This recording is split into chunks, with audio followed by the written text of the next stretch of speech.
Lots of people ask me where I live. Well, I live in West London in a borough called Ealing. It's halfway between Heathrow Airport and the centre of London. It's not a bad place to live actually. It used to be called the Queen of the Suburbs. Nevertheless, it's got fantastic transport links. You can get anywhere you want in London, some wonderful parks and quite a few claims to fame. The first being it has the UK's oldest film studios. They are the Ealing Studios. They were renowned for the Ealing comedies including Kind Hearts and Coronets, Passport to Pimlico, The Lady Killers and The Lavender Hill Mob.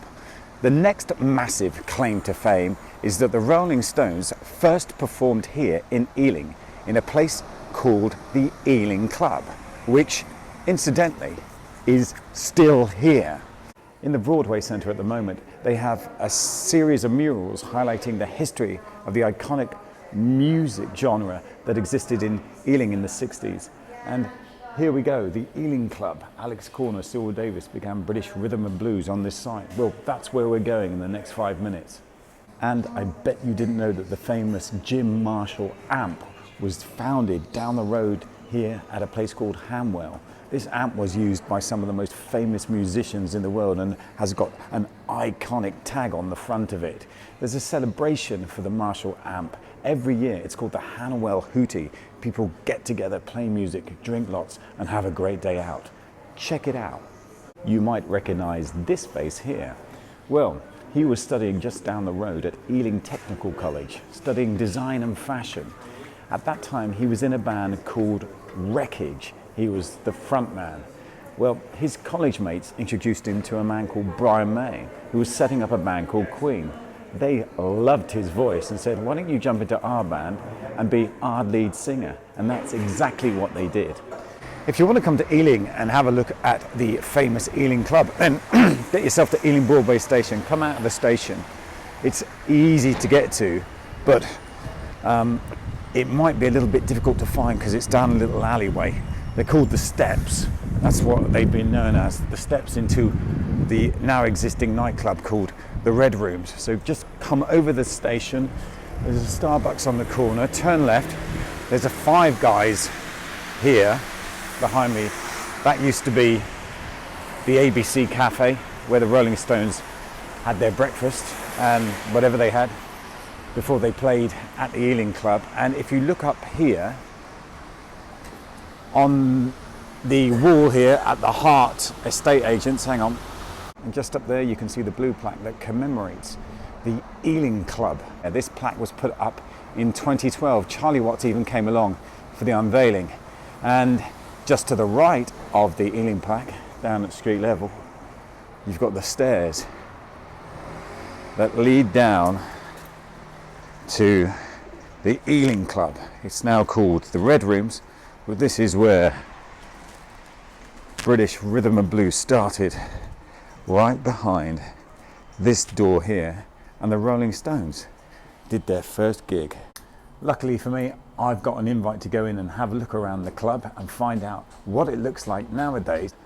Welcome to the Ealing Club.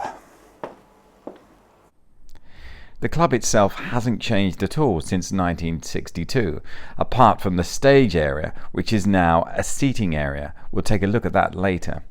But in those days, it held around 200 people on a gig night, and the atmosphere was described as grungy, but had a great vibe. And just walking around the venue now, you can imagine exactly what it was like in those days. It was on the 17th of March 1962 that Britain's first rhythm and blues band launched here at the Ealing Club.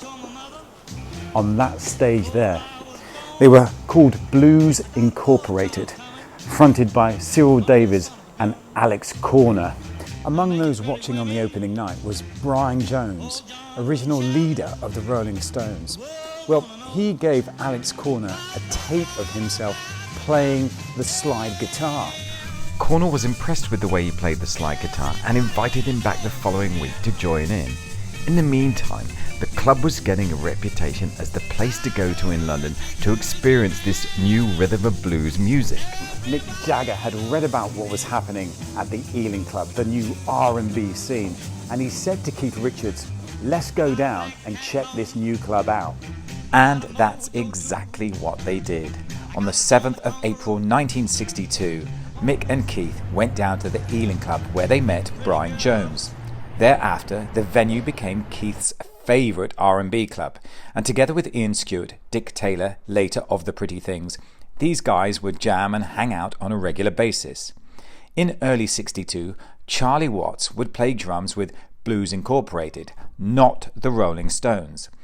Eventually, in July 1962, the Rolling Stones had their first gig as the Rolling Stones at the Marquee Club. Remember, no Charlie or no Bill Wyman. Thereafter, they played 22 gigs as the Rolling Stones in Ealing without the full lineup.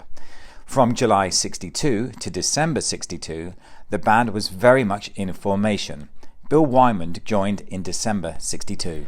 And finally, Charlie Watts joined the band on the 12th of January 1963, the last member to join the band. He had his first gig right here with the band at the Ealing Club. Now, this date is extremely important as it's recognised as the date when the band completed its formation and then really started to rock and roll. And the rest, as they say, is history. What does the future hold for the Ealing Club? Well, if I mention the word developers, then you'll know exactly what I mean. All of this part of Ealing outside the Broadway station is up for redevelopment, and the plans have been approved.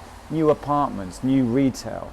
The developers have said that the Ealing Club will be kept and incorporated into a newer, bigger club. Well, that remains to be seen. But if you want to come here and still see the Ealing Club, which is now a nightclub called the Red Rooms, well, come along to Ealing Broadway Station, cross the road and walk down these steps into the cradle of rock and roll and historic British rhythm and blues that started right here in the 60s.